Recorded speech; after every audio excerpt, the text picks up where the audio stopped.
अस्सलाम वालेकुम, कैसे हैं? उम्मीद है आप सब ठीक-ठाक होंगे। मेरा नाम है आसिम और आप देख रहे हैं हॉरर स्टोरी विद सलीम। आज मैं आपको एक ऐसी कहानी सुनाने जा रहा हूँ जो एक सच पे मबनी है। आज एक कब्रिस्तान की कहानी है। एक कब्रिस्तान, वही कब्रिस्तान जहाँ पे छोटे होते हमें हमारे बुज़ुर्गों ने कहा है कि कब्रिस्तान से रात को कभी भी नहीं गुज़रना। हम भी यकीन करते थे अपने घरवालों पे, शायद वो सही कह रहे हों। आप में से कई ऐसे लोग होंगे जो अभी भी इन बातों पे बिलीव नहीं करते कि कब्रिस्तान में कुछ नहीं होता। जी, ये आपकी बहुत बड़ी गलतफ़हमी है। आज इसी पे एक स्टोरी मैं बना रहा हूँ। इसी पे एक कहानी है छोटी-सी मेरी। सबसे पहले आप मेरे चैनल को सब्सक्राइब कर लीजिए और बेल नोटिफ़िकेशन को ऑन कर लीजिए ताकि मेरी आपको नई से नई स्टोरी मिलती रहे। अगर आप नोटिफ़िकेशन ऑन नहीं करेंगे तो आपको नहीं पता चलेगा कि मेरी स्टोरी अपलोड हो गई है कि नहीं। एक एक दफ़ा का ज़िक्र है कि मेरे ये कहानी एक्चुअली, पहले मैं आपको बता दूँ कि ये कहानी मेरे अपने बड़े भाई की है। ये काफ़ी पुरानी कहानी है। ये 1988 से पहले की कहानी है। ये तब का वाक़या है जब मेरे अब्बू के चाचा जी रज़ा ब्लॉक में घर बना रहे थे। जी हाँ, ये लाहौर का वाक़या है और हम बेसिकली लाहौर से, पाकिस्तान लाहौर से ही बिलॉन्ग करते हैं। मेरे अब्बू के चाचा जी ने कहा था कि अब्बास को भेज दो, वो मेरे सामान का ध्यान रखे। रात को उधर चला जाया करे और दिन को वापस आ जाया करे, अपना स्कूल का भी खर्च ना हो। मेरे अब्बू जी कहते थे ठीक है, कोई मुश्किल नहीं। बड़े भाई जब ट्यूशन से, स्कूल से फ़ारिग होके तो वो चला जाया करते थे। एक दिन ऐसा ही हुआ, जुमेरात का दिन था, तो अब्बास भाई बोले कि यार कौन सा इधर चोर आने वाले हैं, छोड़ो क्या करना। फिर उन्होंने अबू जी को बोला कि मैं ना घर आ रहा हूँ, आज मैंने घर आके सोना है क्योंकि सुबह छुट्टी है, मैं इधर क्या करता रहूँगा। अबू जी ने कहा ठीक है चलो आ जाओ, कोई मुश्किल नहीं। तो फिर हुआ कुछ यूँ कि रात का वक्त था।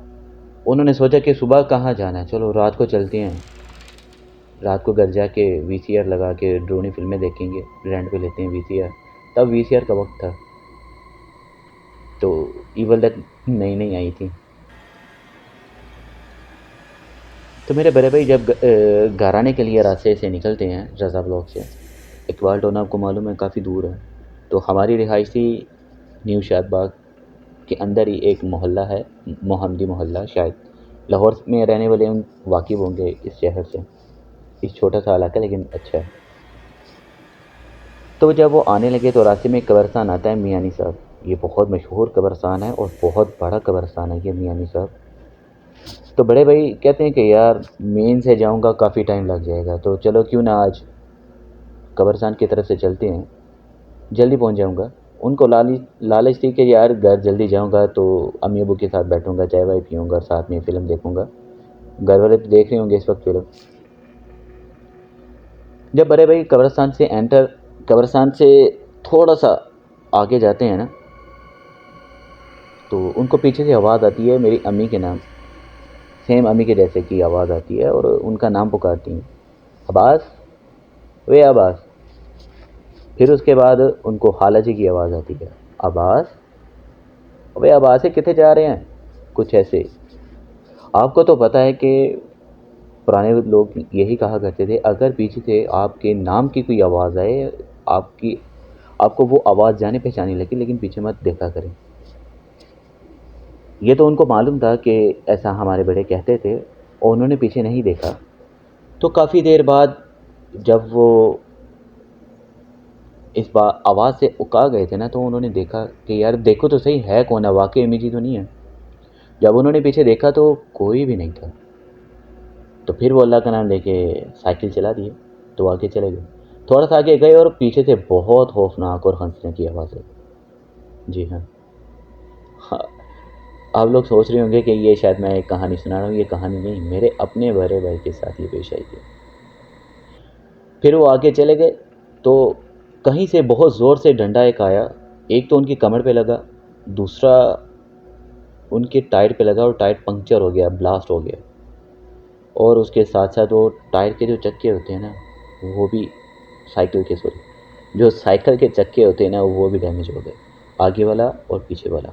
और फिर किसी क्रिएचर ने उनको उठा के बड़ी ज़ोर से कहीं दूर जाके फेंका। वो एक दरख्त के साथ टकराए, उनको चोट आई, तो वो रोना शुरू हो गए। बच्चे थे 17-18 साल की उम्र में, क्या पता होता है इन चीज़ों का। तो फिर उनको मारा, बहुत मारा, उन चीज़ों ने बहुत मारा। वो कह रहे थे कि अब्बास आज तो इस कब्रिस्तान से ना वापस नहीं जाओगे। तो वो भरा रोए। फिर उनको एकदम से आयतुल कुर्सी याद आई।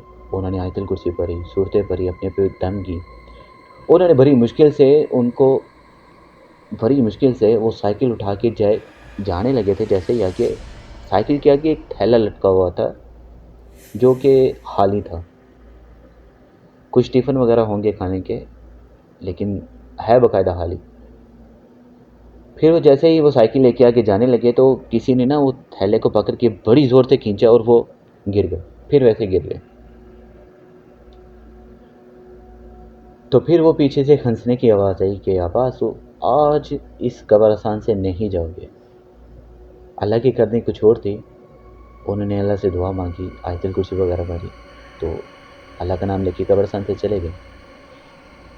गिरता गिरते पड़ते जब वो कब्रिस्तान से बाहर निकले, जैसे तैसे करके वो घर पहुँचे ना, तो घर का दरवाज़ा ऑलरेडी खुले थे, क्योंकि वो 24 आवर्स हमारे घर के दरवाजे खुला हुआ करते थे। हमारे घर में कभी भी रात नहीं होती थी। शायद आप लोग सोच रहे होंगे कि रात आसमान में नहीं, हमारे घर में माशाल्लाह बहुत चहल पहल होती थी। अगर चोर आ भी जाए ना, तो उसको ये परेशानी होती थी कि मैं अब जाऊं और जाऊं कहाँ। हमारी फैमिली कुछ ऐसी थी, औरतें कम और आदमी ज़्यादा। हमारी फैमिली आदमी से ज़्यादा बड़ी होती थी, यानी कि हमारे ख़ानदान में ना आदमी लड़कों की पैदाइश ज़्यादा थी और लड़कियों की कम थी। हम माशाल्लाह 6 भाई थे और 2 बहनें, और मेरे कज़न थे 5 भाई और 1 बहन। और मेरे अबू के चाचा जी थे, माशाल्लाह 4 भाई थे। ऐसे करके आदमियों की तादाद ज़्यादा थी और औरतों की कम थी। तो इसलिए हमारे घर के दरवाज़े 24 घंटे खुले होते थे। तो मेरे बड़े भाई जब दरवाज़ा एंटर किए तो वो गिर गए। तो मेरे कज़न ने देखा और उन्होंने मेरे अबू जी को और अम्मी जी को उठाया। तो देखा, वो बाहर आके जब देखा उन्होंने कि अब्बास भाई जो थे वो बाहर मेन गेट पे आधे अंदर और आधे बाहर गिरे हुए थे।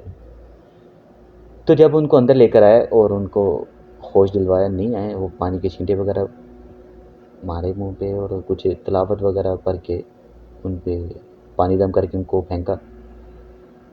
फिर जाके कहीं उनको थोड़ी बहुत होश आई और वो चीख के रोना शुरू कर दिया और बोला कि अबू जी मेरे साथ बहुत बुरा हुआ, मेरे साथ कब्रिस्तान में हवाई चीज़ों ने हमला कर दिया। न जाने कौन सी ऐसी मखलूक़ात थी जिन्होंने मुझे बहुत मारा है, और यहाँ तक कि मेरी साइकिल भी ख़राब कर दी है। मुझे बहुत मुश्किल से मैं इधर आया हूँ। तो उनका कलर ऐसा था जैसे रेड कलर का होता है, बिल्कुल रेड, सिर्फ बुखार में तपे हुए थे। उनको इतनी भी होश नहीं थी कि मैं क्या करूं। फिर उनको अबूजी ने कहा कि तुम्हें किसने कहा था कि कब्रिस्तान से आओ, और मैंने जो तुम्हें कहा था कि तुम सुबह आना, तो तुम रात को क्यों आ गए। मेरे अबूजी ने उनको अच्छी सी डांट लगाई। तो फिर जब सुबह हुई, डॉक्टर पे ले जाए और दाम वगैरह करवाया, तो फिर जाके इनकी कहीं जान छूटी। एक छोटा सा वाक़या था जो बिल्कुल हकीकत था। ये मेरे बड़े भाई के साथ पेश आया था, जो लफ्ज़ बाय लफ्ज़ अबूजी ने और अम्मी जी ने हमें बताया करते थे हमें, ताकि हम कभी भी कब्रिस्तान में नहीं जाएं। तो इसलिए मुझे ये स्टोरी याद थी। आज सोचा कि चलो मैं ये स्टोरी नरेट करता हूँ। ये व्यूअर्स मेरी स्टोरी थी हकीकत में, ये मैंने आपको बयान की है।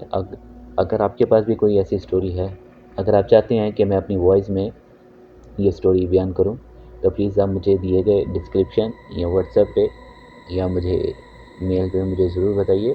मैं आपकी स्टोरी ज़रूर नरेट करूँगा इंशाल्लाह। मिलता हूँ मैं आपको फिर किसी और स्टोरीज़ में। तब तक के लिए मुझे इजाज़त दीजिए। अस्सलाम वालेकुम।